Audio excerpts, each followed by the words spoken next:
Halo para pendengar, dimanapun kalian berada. Balik ke channel Gara Christopher. Oke, dalam video kali ini kita akan membahas tentang light novel Nanatsu no Maken lagi. Jujur aja, semenjak ada request Saweria dari novel ini, gue langsung ngebut buat lihat animenya lagi dan baca dikit LN di volume 4-nya teman-teman. Karena memang gue udah pernah drop LN ini karena kurang diminati sih waktu itu ya teman-teman.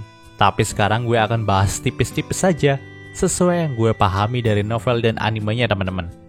Jadi, semisal pembahasannya dikit ya mohon dimaklumi ya, karena memang gue masih mau pelajari lagi LN-nya gitu. Ya, bisa dibilang kalau cerita novel ini sedikit memilukan sih. Dan kalau memang kalian mau lanjut baca LN-nya setelah animenya itu bisa langsung ke volume 4. Karena nih, kisah dari animenya itu cuma sampai volume 3 saja. Tanpa basa-basi lagi, mari kita mulai langsung aja pembahasannya. Dalam animenya kita sudah tahu nih, kalau terjadi kejadian yang cukup tragis sebelumnya, di mana Pete itu diculik sama Ophelia Salvador untuk dijadikan korban sihirnya. Tapi untungnya Pete itu dan beberapa anak yang lain berhasil diselamatkan. Ya walaupun memang dengan pengorbanan yang cukup besar dari Carlos Witro. Dalam part kali ini, panah cerita pun berpindah ke semester baru dari Akademi Kimberly, di mana saat itu Oliver dan kelompoknya sudah resmi jadi kakak kelas sekarang nih. Mereka juga ditugaskan oleh akademi sebagai penyambut mahasiswa baru yang datang tahun ini. Seperti biasa, Esmeralda memberikan pidato yang menyakitkan kepada siswa baru di Kimberly. Dan itu adalah hal yang wajar, karena memang tidak ada hal yang menyenangkan bagi orang lemah di akademi ini. Jadi, untuk meminimalisir korban yang jatuh tiap tahunnya, si Esmeralda memang menjatuhkan mental para siswa yang baru dan setidaknya itu untuk mengurangi jumlah mereka. Lalu dia juga meminta para siswa yang tidak siap untuk semua hal buruk tadi keluar sekarang demi kebaikan mereka sendiri. Dia juga tahu kalau orang yang akan keluar itu adalah orang yang lemah mentalnya. Maka dari itu dia pun tidak mempermasalahkannya jika ada yang keluar. Tapi nampaknya mirip seperti tahun Oliver, tidak ada siswa yang keluar dari tahun ini. Mereka memang ketakutan, namun mereka tidak melangkah keluar dari akademi. Entah memang karena mereka sudah ditahan oleh takdir untuk menempuh pendidikan di sini atau bagaimana. Tapi mereka semua teguh untuk menjalani pendidikan kematian dalam Akademi Kimberly. Melihat hal itu, Esmeralda pun berkata lagi kalau memang tidak ada yang keluar, maka sekarang kami akan menyambut para siswa baru. Sama hal yang dia lakukan pada tahun Oliver, dia pun membalik lantai aula dengan sihirnya dan menyediakan makanan mewah untuk semua yang ada di sana. Para kakak kelas termasuk kelompok Oliver juga langsung menyambut para siswa baru itu dengan senyuman. Mungkin mereka ingin menebus pengorbanan para kakak kelas terdahulu yang telah menyelamatkan mereka sewaktu menjadi siswa yang baru gitu. Jadi di sini kelompok Oliver pun berusaha mendukung para murid baru untuk bergabung bersama mereka dan menjadi satu kesatuan. Dan nantinya kelompok Oliver sendiri akan membimbing mereka agar tidak jatuh ke jalan yang salah, lalu selamat dari kekejaman senior-senior yang lain. Karena kita tahu sendiri kan, memang tidak ada senior yang beres di Akademi Kimberly ini. Nah, saat itu kelompok dari Oliver pun mendapatkan 4 adik kelas yang mungkin sejalan dengan mereka. Ada 2 laki-laki dan 2 perempuan. Mereka adalah Dean Travers, Peter Cornish, Rita Appleton, dan yang terakhir adalah Teresa Carte. Ya, Teresa Carte adalah bawahan dari Oliver sendiri teman-teman. Dan entah kenapa di sini dia malah menjadi murid dari Akademi Kimberly tahun ini. Tentu Oliver juga bertanya melalui saluran mananya kepada Teresa. Mendengarkan pertanyaan dari tuannya, Teresa pun menjawab kalau akan lebih baik mereka memiliki hubungan dekat dan terbuka seperti ini. Karena memang ini akan memudahkan mereka untuk menjalani setiap misinya nanti. Ya, kalian juga gak pernah lupa kan alasan Oliver masuk Akademi Kimberly. Yaps, untuk membalaskan dendam kepada para petinggi dari Akademi Kimberly yang telah membunuh ibunya teman-teman.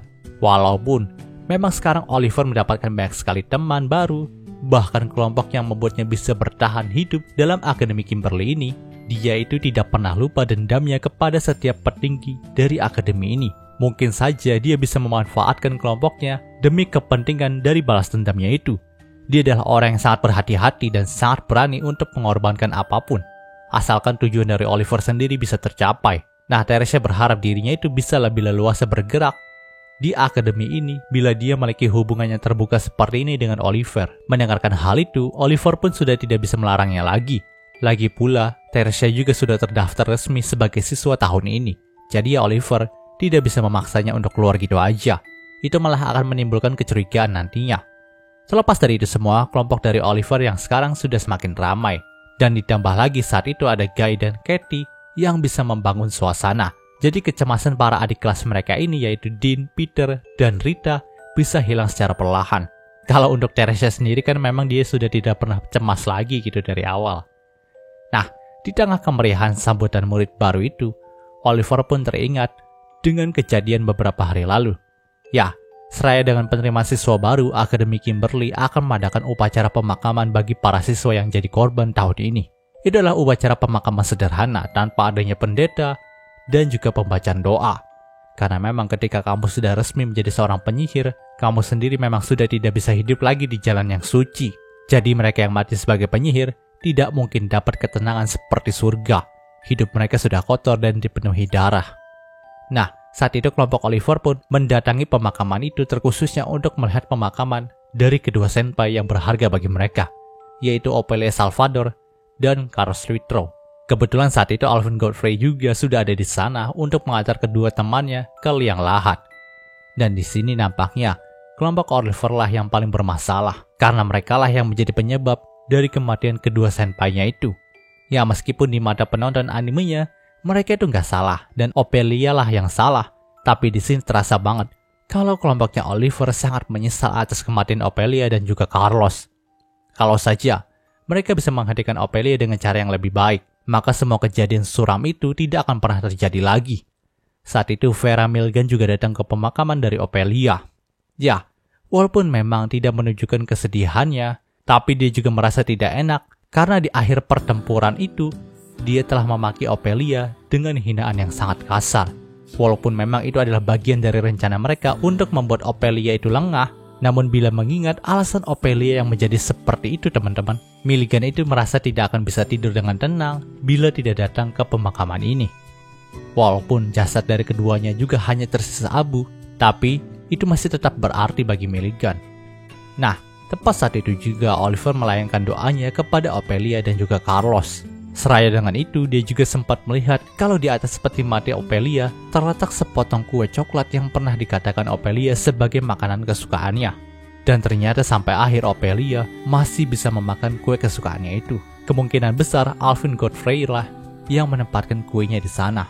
Nah, saat itu juga Oliver pun langsung terbangun dari lamunannya karena Katie nih. Setelah itu, dia pun tidak mengingat peringatan kematian lagi. Karena yang ada di hadapannya sekarang adalah penyambutan untuk para adik kelasnya yang baru. Dia tidak boleh murung hanya karena mengingat peristiwa itu.